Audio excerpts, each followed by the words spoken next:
السلام علیکم ورحمۃ اللہ وبرکاتہ۔ امید ہے احباب خیریت سے ہوں گے۔ میں ہوں قاری ندیم الحسن اور آپ دیکھ رہے ہیں میرا یوٹیوب چینل۔ بچوں کی تربیت کے حوالے سے آج کا ہمارا ٹاپک ہے بچوں کی آپس کی لڑائی اور ناراضگی ختم کروانے کے لیے 10 سادہ طریقے۔ ماہرین نفسیات کے مطابق چھوٹے بہن بھائیوں کا آپس میں لڑنا جھگڑنا ان کی دماغی نشوونما پر اچھے اثرات ڈالتا ہے، مگر اس لڑائی جھگڑے کے ساتھ انہیں یہ بھی سیکھنا ضروری ہے کہ آپس کے معاملات اگر بگڑ جائیں تو انہیں ٹھیک کیسے کرنا چاہیے اور سمجھوتا کیسے کرنا چاہیے۔ بچوں کے ایک دوسرے کے ساتھ معاملات اگر بگڑ جائیں اور انہیں ان معاملات کو ٹھیک کرنے کا پتہ نہ چلے تو لڑائی لمبی ہو جاتی ہے، اور بچے جب جوان ہو جاتے ہیں تو معاملات سلجھانے کی سمجھ نہ ہونے کے باعث جب وہ اپنے بہن بھائیوں سے خفا ہوتے ہیں تو کئی سال ایک دوسرے کا چہرہ نہیں دیکھتے اور آپس میں لڑتے رہتے ہیں۔ تو آج کی اس ویڈیو میں والدین کے لیے چند ایسی سادی ترکیبیں شامل کی جا رہی ہیں جس سے وہ بچوں کی آپس کی لڑائی کو ختم کروا سکتے ہیں اور ان میں سمجھوتا کرنے اور معاملات کو از خود درست کرنے کی صلاحیت پیدا کر سکتے ہیں۔ نمبر 1، بچوں کو کہانیوں کے نتائج بتائیں، اور ان کہانیوں کے علاوہ بچوں کو نبی کریم صلی اللہ علیہ وسلم کا فتح مکہ کا واقعہ بھی سنائیں اور بتائیں کہ کیسے ہمارے نبی صلی اللہ علیہ وسلم نے مکہ فتح کیا اور فتح کرنے کے بعد سب کو معاف کر دیا تھا، اور وہ کبھی بھی اپنی ذات کے لیے انتقام نہیں لیتے تھے۔ اور نمبر 2، بچوں کے لیے ایک ڈبہ مختص کریں اور انہیں بتائیں کہ اگر انہوں نے آپس میں لڑائی کی تو ایک دن کا جیب خرچ جرمانے کے طور پر ادا کرنا پڑے گا، اور اگر بچوں کو جیب خرچ نہیں ملتا تو ایک ڈبے میں کاغذوں پر مختلف کام لکھ کر ڈبہ بھر دیں، اور اگر وہ آپس میں جھگڑا کریں تو انہیں ڈبے سے ایک پرچی نکالنے کا کہیں اور گھر کا جو بھی کام اس پرچی پر لکھا ہو ان سے کروائیں۔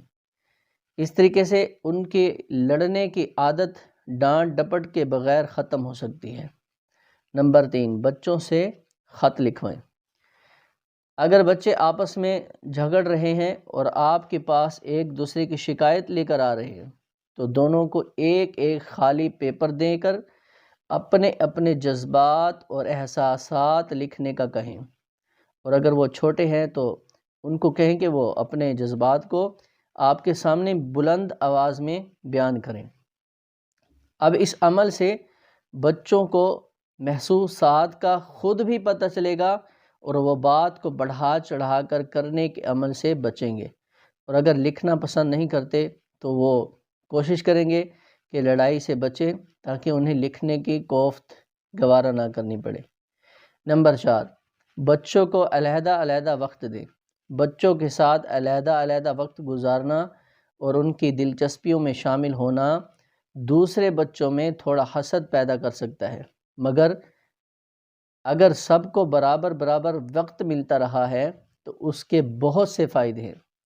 اس سے بچوں کو پتہ چلتا ہے کہ ان کی بڑی اہمیت ہے اور ان کے والدین ان پر توجہ دیتے ہیں اور ان سے باخبر رہتے ہیں، چنانچہ وہ لڑائی جھگڑے سے بچنے کی حتی الامکان کوشش کریں گے تاکہ ان کو علیحدگی میں جواب دہ نہ ہونا پڑے۔ اس عمل سے بچوں کے درمیان آپس میں ایک اچھا فاصلہ بھی قائم ہوگا جو ان کی ذہنی نشوونما کے لیے ضروری ہے، لیکن والدین ہمیشہ کوشش کریں کہ مساوات قائم رہے۔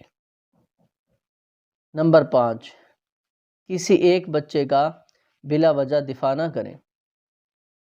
جب آپ کسی ایک بچے کا دفاع کرتے ہیں اور دوسرے کو ڈانٹ پلاتے ہیں تو اس ڈانٹ کھانے والے کے ذہن میں یہ خیال بھرتا ہے کہ اسے کم پسند کیا جا رہا ہے، لہٰذا بچوں کو ان کے آپس کے مسئلے خود سلجھا لینے اور انہیں بتائیں کہ ایک دوسرے کی ضروریات کو کیسے پورا کرتے ہیں۔ نمبر 6، بچوں کے لیے ایسے پزل، کھلونے وغیرہ خریدیں جسے وہ مل کر حل کر سکیں، اور بچوں کو ایسے کھیل کھیلنے کے لیے دیں جسے وہ مل کر کھیل سکیں۔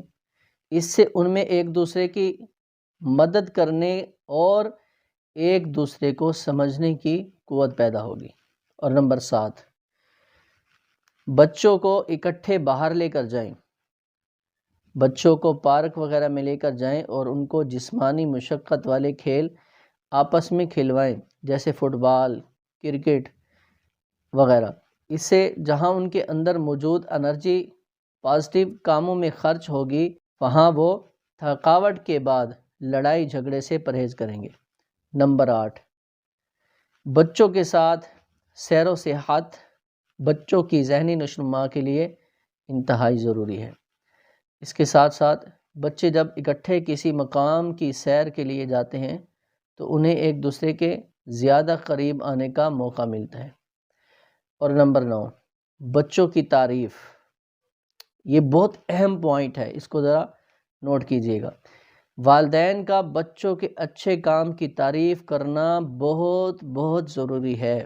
اس سے بچوں میں خود اعتمادی پیدا ہوتی ہے اور دوسرے بچوں میں بھی رغبت پیدا ہوتی ہے کہ وہ کچھ اچھا کریں تاکہ ان کی بھی تعریف ہو۔